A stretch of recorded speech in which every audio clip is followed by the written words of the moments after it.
Have you guys ever watched a episode of a show or a movie that at the end of it, it just makes you feel happy? It just gives you that warm, wholesome feeling that made your life a little bit brighter for having watched it. You know, that kind of stuff doesn't come along very often, right? But when it does, it's just like a special little gem. And that is what this is, all right? If you have not watched One Piece Fan Letter, please stop watching me just blabber on and go watch One Piece Fan Letter. Please treat yourself. Get yourself a nice warm cup of hot chocolate. Go somewhere that's really cold, like, I don't know, if you live in somewhere that's warm, go up to Canada or something, rent a cabin, sit there in your cabin with your hot chocolate and watch One Piece Fan Letter. You will not be disappointed. Do not worry. Okay. So, some people call this a filler episode. It is not a filler episode. This is a love letter about a fan letter about a One Piece light novel that came out like over 10 years ago, okay? Not a filler episode, though. No, this is a labor of love that has been taken and just put together of just people that genuinely love One Piece, genuinely love these characters, and add a little bit of Megumi Ishitani's flair in there, and because she is a marvelous director. She worked on this from the direction, she worked on the screenplay, she worked on the storyboard. She was involved with this process the entire way through. She's also directed episodes like 1015, 957. These are some really, key hallmark episodes, especially during Wano and during the Battle of Onigashima and stuff. She's a marvelous director. In fact, pretty much every time I do a One Piece episode review, it's usually a Megumi Ishitani episode, right? So, she's got talent, all right? So, and Keisuke Mori also was a head of animation. I don't want to leave him out because the animation in this is, chef's kiss. Marvelous, okay? Made me think like I was watching like a Studio Ghibli movie every once in a while. Just the way everything was set up and just like the backgrounds and the characters and the fluid animation. It was so good. Seriously, if you haven't watched it, okay, you know what? Even if you have watched it, stop this video and go watch it again, all right? You think, I'm going to go do that right now. I'll be back. See ya. Oh my god, it's just so good.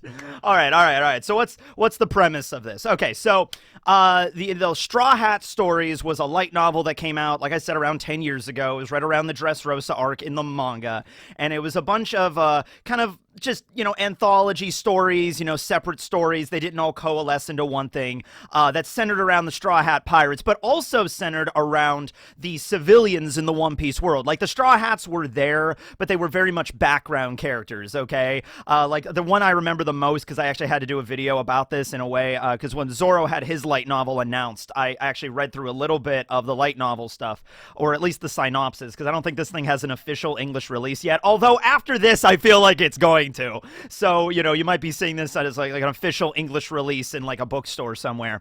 But the one I remember the most is the one with Zoro in the bar, and there's a bunch of guys in the bar sitting around at a table just getting drunk, talking about who the strongest swordsman in the world is. Right? Talking about, I think it's Mihawk. Well, I think it's Shanks. Yeah, but Shanks lost an arm. Yeah, but then there's Zoro, dude. I don't know. Flower Sword Vista. What about Ryuma? He was like strong, right? And then Zoro's in disguise at the bar the entire time, trying to like skew their argument. Well, I think Zoro, you don't count him out. Now that scene took place in Dressrosa, okay? So all of those short stories in the novel did not have a centralized location. A brilliant decision with this fan letter was they took all of the locations from the light novel and threw them together at the Sabaody archipelago, okay? And so it takes place on the day that the Straw Hats reunite at Sabaody, like when Brooks' concert is going on, and Luffy's on the island, and the fake Straw Hat crew are there, and Luffy defeats the Pacifistas, and then Zoro and Sanji show up, and then they rush off to the Thousand Sunny, and then they dive down to Fishman Island, okay? It's the same day, same events, but from the perspective of the civilians that are living on the archipelago, and I love that type of shit so much, okay? I love that. I love that when you take, like, kind of like a reverse angle thing, where it's just like, oh, all this crazy stuff's going on here with the main characters. Oh, but what about the regular people, the civilians, the John Does of the One Piece world? What's up with them? I love that just from the perspective. I've made videos on that before, and just the idea of, like, living in the One Piece world with all this crazy nonsense happening. Like, how does that work? Like, yeah, you get together at a bar with your friends talking about characters that can literally summon earthquakes. It's just like, hey man, what's up with you? Oh, did you see that war in Marineford? Holy shit, that was crazy. Whitebeard used his devil fruit to summon a giant tsunami. I know, isn't that crazy? There's like actual legitimate super villains and superheroes that live in this world that have the power to end it anytime they want. I know, right? Isn't that wild? Oh, dude, right? It would just be insane. So the main character of Fan Letter is this girl. Her name is Girl.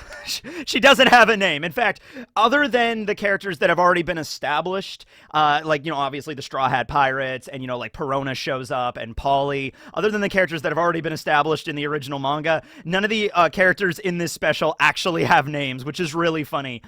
So this is the Fan Letter Girl, as the fandom has been calling her as of late, and her dream is to deliver a handwritten, very heartfelt fan letter to Nami, because she's a huge fan of Nami, and she looks up to her, and she dresses very similar to Nami, and she lives on the Sabaody archipelago, and the entire episode is her journeying overland on the archipelago, getting into shenanigans, meeting a bunch of other people. Some people like the Straw Hats, some people don't like the Straw Hats. She meets the Straw Hats. She meets Usopp at one point, just running around the island and eventually trying to reach the Thousand Sunny to hand deliver this letter to Nami. Okay, so that is the main character. Now, the original light novel did it a little differently. He was a guy that actually was like a little bit of a shut-in and just really liked Nami's wanted poster and was like, I need to meet Nami. And so he goes to the Sabaody archipelago to try to meet her, but then also gets swept up in a bunch of shenanigans. So they changed that premise around a little bit, but oh my god, it's such a good change. It's a lot heartwarming. I don't think it would have been as heartwarming if it was like a dude in his 20s that's just like, Nami, you're really pretty, I want to get an autograph. You know, I feel like this works a little better, okay? So that's the overarching plot, okay? And that's like our main character, right? But there's a few others. There are two brothers that are in the Marines. This summer, two brothers on the Sabaody archipelago, there to bring in the Straw Hat Pirates. They're brothers. They love each other with their brotherly bonds. It's like Full Metal Alchemist, Brotherhood, but it's in One Piece, and they're Marines. Two brothers. Do you have a brother? I don't have a brother. I'm an only child. But if you have a brother, I don't know, if he also likes anime, go to a, you know, anime convention and dress like these two brothers from Fan Letter. All right, so the older brother is a lower-ranked Marine officer that's constantly kind of like looking up to his younger brother as kind of like, you know, oh, this is my younger brother, but he's an officer in the Marines, and he's higher ranked and everything, and he's stronger than I am. So there's a little bit of like, man, you know, I can't measure up, I'm just not as good kind of stuff. So there's a little bit of that. These two brothers were present during Marineford, okay? So we get flashbacks in the episode. The episode takes place, like I said, like during the Return to Sabaody arc, but we get flashbacks during the war. And my god, these are some of the best scenes in the whole damn thing. Because, once again, it gives you an idea of sheer scale of this insane world that these people live in. Imagine, in this world, you sign up to be a member of the Marines. You sign up to like, okay, I'm going to defend the world from pirates, okay? Here's your outfit, here's your scarf, here's your rifle, you know, here's the strap for the rifle sling or whatever. Have fun. By the way, there's people out there that have swords. That's not that big of a deal. Yeah, they can slice mountains in half with those swords. Yeah, there's also people that have magic devil fruit abilities that can turn into mythical animals, that can shoot fireballs. And then there's other people with mythical devil fruits that can turn into literal lava. And then there's other people that can summon earthquakes. That's cool. What do I get? You get this gun.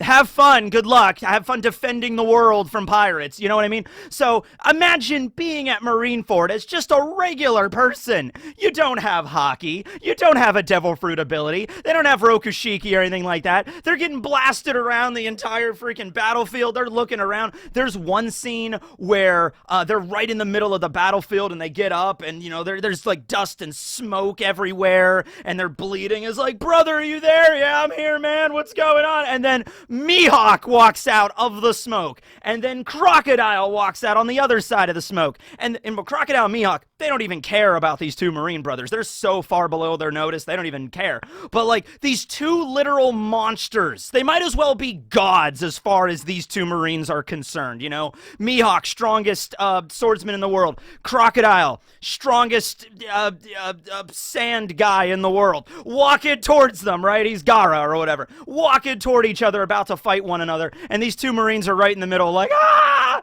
You know, like, that's an overarching message of the whole thing. And you actually see that while the girl is running around the archipelago, whenever she encounters, like, a Marine or somebody that's, like, really strong, you know, they're, like, literally towering over this girl. Like, the idea is that she says it multiple times, like, you know, oh, this world is full of barbarians and so many strong people, you know, people with devil fruit abilities and all these crazy powers and everything like that. I can't measure up to that. I don't have hockey. I don't have a devil fruit ability. And so it really gives you the idea that, like, yeah, if you're just a regular guy walking down the street buying some tacos or whatever, and you turn the corner and bump into Kizaru, like Kizaru was there on the archipelago, dude, you'd, like, turn a corner and look up. You know, he would be like the size of a skyscraper compared to you, like, oh, no. And Kizaru's like, oh, I'm sorry.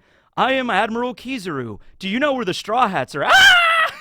It's just like, you turn and run away. It's just like, it would be so fucking terrifying, right? Okay. And so they really do that with the animation, with the perspective and everything like that. They really go an extra mile to really showcase all of that stuff, right? Absolutely, right? So we have these two brothers. One brother is tasked with dealing with the fake Straw Hat situation, and another one is dealing with this top secret operation to destroy the Thousand Sunny and basically ruin the Straw Hats' way of getting to Fishman Island, okay?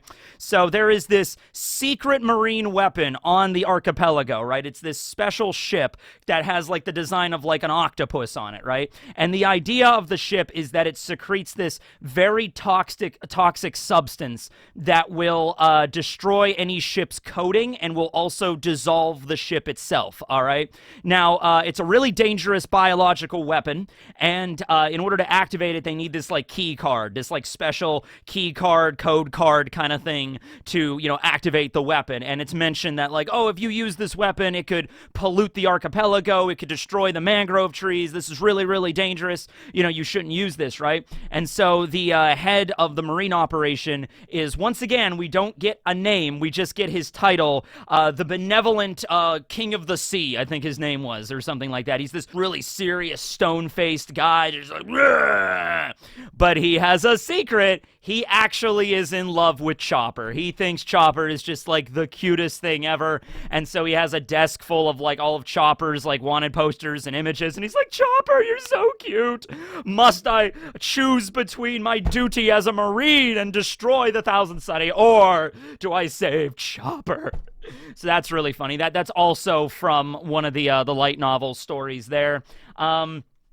Frankie's story is incorporated in that he appears on the cover of Shipwright Monthly.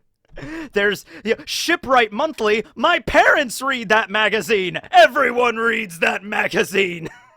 It's super crazy sexy, especially when Frankie is on the cover. So there's Shipwright Monthly, and there's, like, a whole issue about Frankie, and there are these two kids in this, like, you know, bookstore reading the magazine. The owner of the bookstore, one of the cashiers of the bookstore, is there, and she's upset because it's Brooke's final concert. It's the Soul King's final concert, and she can't be there for that because she's working at the store, and so that's her story there.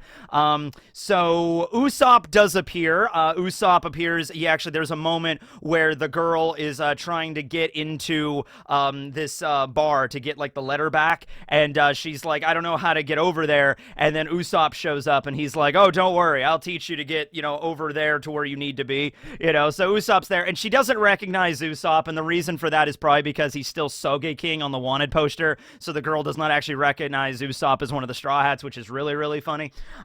We see a bunch of the concert goers heading to Brooke's concert, like, oh yeah, Soul King, let's go! Woo! Oh man, his story is pretty much the same. He's in the bar, and everybody's talking about the greatest swordsman in the world, and then he knocks everybody out as he leaves, and he's like, what was that guy's problem? And then Sanji shows up, you know, getting his groceries, and Sanji walks into the bar, and he's just like, oh hey, you're talking about who's stronger. Well, what about Blackleg Sanji? And they all just start busting out laughing, like, oh my god, he's not a swordsman, and look at that guy, his bounty's way lower than Pirate Hunter Zoro. And then Sanji knocks them all out, and then he's like, what was his problem? Why does everybody have a problem today? So that was pretty funny. That was pretty good there.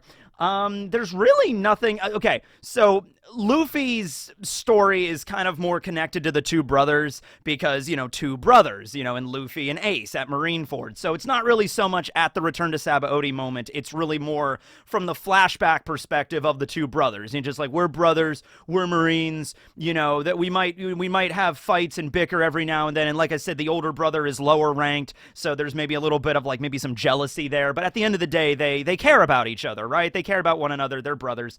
And so there's a scene at Marineford where after Ace was freed and before he was killed, there's a moment where Luffy and Ace are just kind of running around causing havoc. Ace is lighting everything on fire. Luffy's punching everybody. And there's a scene where they jump out of the smoke and the two brothers are like right there. It's like, whoa! And you see Luffy and Ace jumping out of the smoke. And then there's also shots of Boa doing stuff. And then you see Oars Jr. falling down. I mean, it's just an insane fight. It's like maybe dialed up more to be like the idea of like, this is not just an epic fight like the way we were reading it in the manga Marineford, right? This is like straight up PTSD shit. This is straight up like these two Marines are for the rest of their lives going to be going to therapy, talking about being at the War of the Best while all this crazy shit was going on in the background, right? Like, yeah, they managed to make it out of there alive and a lot of people didn't, all right? There might be some major survivor's guilt here. That stuff, it's intense crap there, right? So, Chopper, there's a scene with Chopper when Chopper goes into the bookstore and he looks at the magazine with Frankie and he's like, what, Frankie?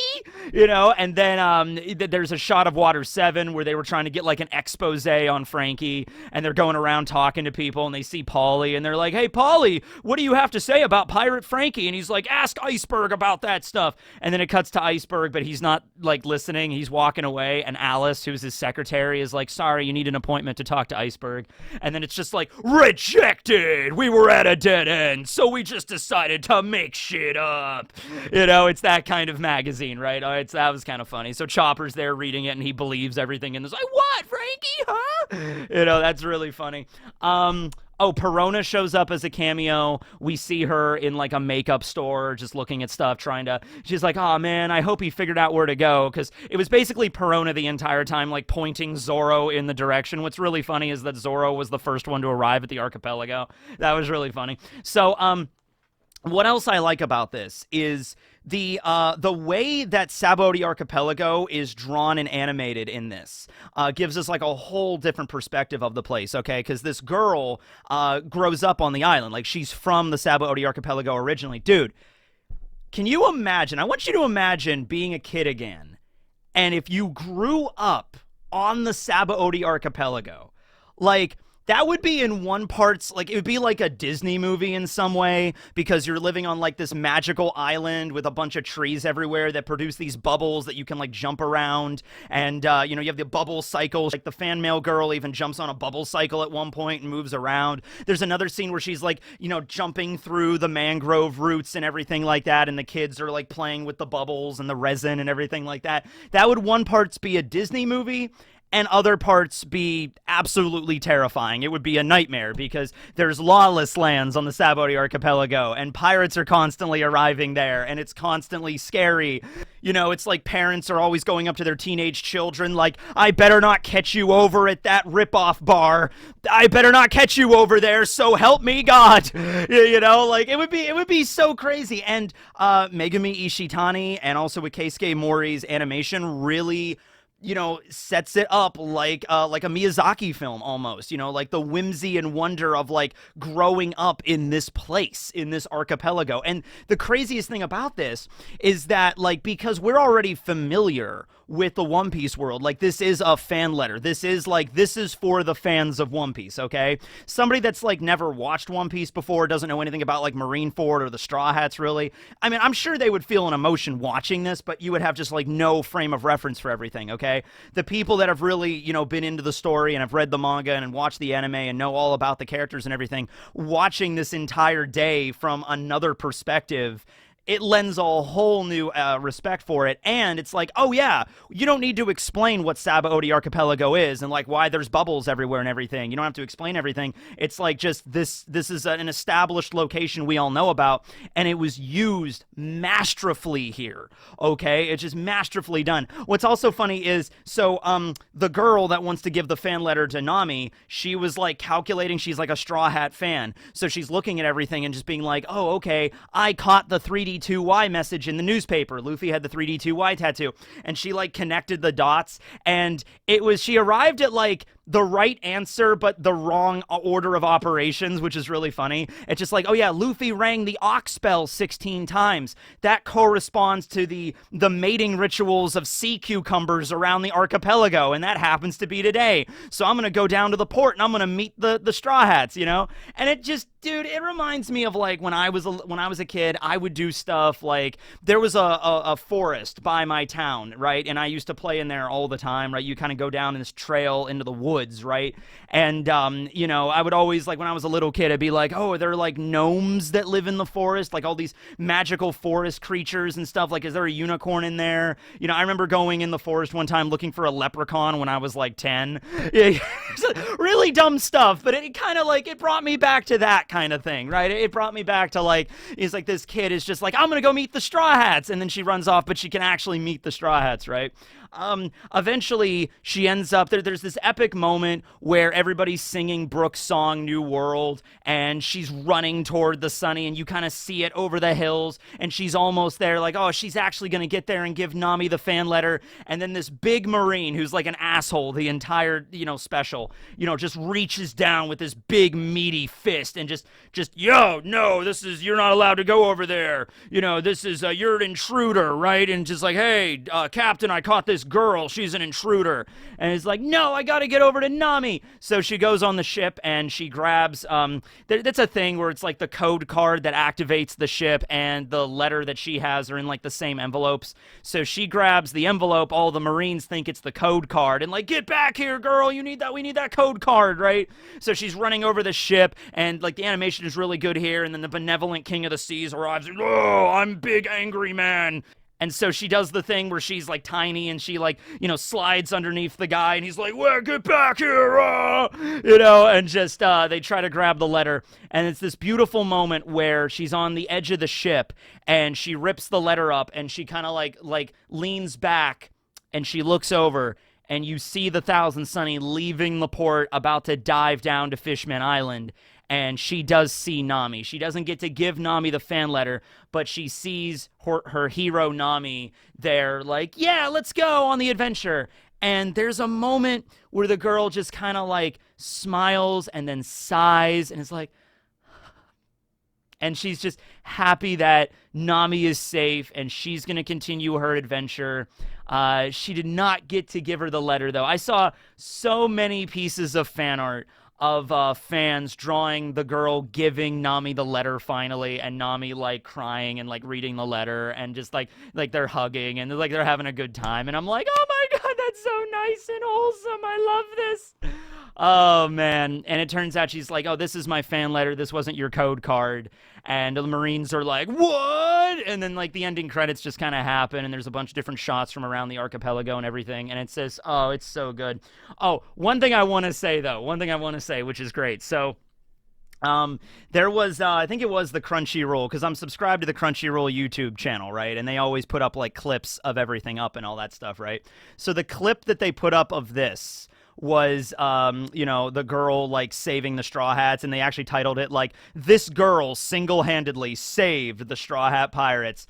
And I'm sitting there like, no, that girl saved the Marines from the Straw Hat Pirates. Because the idea was, if the Marines got this code card, they would have activated this poison, like, goo that would have, like, dissolved the bubble around the Sunny, and it would have dissolved the Sunny, and the Straw Hats wouldn't have been able to go to Fishman Island. And I'm like, yeah, no, I don't think that's how this would have worked. I think if the Marines would have gotten that thing and activated their secret weapon, and they were like, Straw Hat Pirates, you will now die to our ultimate weapon, I'm pretty sure Zoro would have been like, huh? Sliced up the entire ship. and just like destroyed it before it had a chance to be activated, and all those Marines would have died. Like I don't think that, like, the Straw Hats where they were at in this special, the power level they were at, I don't think the Marines would have gotten very far with their little octopus poison chip. I think that girl saved the Marines from a premature death. She saved those two brothers, you know? Okay, anyway, that was one thing about the special. It's like, oh no. This is not as high stakes as they're making it, but it feels like it is, you know? Like it was way more tense for me for, like, are they actually gonna have a scene where the girl, like, delivers the letter to Nami rather than, like, the Marines plot, if that makes sense. So Robin does appear in the special, but she doesn't really have, like, a particular, like, moment. She's in the bookstore as she's, like, reading through stuff, you know, so Robin is there. Let's say I talked about the scene with Usopp, talked about the scene with Nami and Zoro. Like, say Luffy's there at the we do see Luffy. You do see Luffy when he's, like, fighting the pacifistas. There's also a really funny scene when the girl is on top of a lamppost and she's looking at the fake Straw Hats and, like, they're obviously fake. How can anybody not tell? How can anybody not notice these are not the real Straw Hats? This is so dumb. So that was really funny because that's more of like a poke at the fourth wall there, right? Yeah, that's really good. But yeah, and so you see Luffy there wearing the outfit, like the disguise, you know, with the glasses and the mustache, and then him defeating the pacifista. You kind of see that kind of stuff, right? So it's very much like this story and then Brooks' concert, right? But then you see all this stuff in the background from a different perspective, and it's so good, right? So yeah. That is One Piece fan letter. We're going to now, and it's great because we're leading directly into a re-edit of the Fishman Island arc, okay, which starts off at Return to Sabaody. So that's really cool how they structured this. You know, we're probably not going to get this a lot in, you know, the anime, you know, but every once in a while, if Megami Ishitani wants to be involved in a project like this, you know, not like a fan letter sequel, nothing like that, but like something similar, because taking this light novel and turning it into this was, like I said, I have not read the light novel in its original form. All I have is like summaries and stuff on the internet, but I'm sure this was several times an order of magnitude better than the feeling of just simply reading the light novel. Tying it all together in one thing like this on the archipelago worked incredible. So I've been gushing about that all the time. But like, anyway, thanks for watching. This will be teching and the Perry the Plant and Jackie the Jack-o'-lantern. Like, I don't know. Anyway, thanks for watching, everybody. Teching signing out. Go to that end screen and go watch Fan Letter.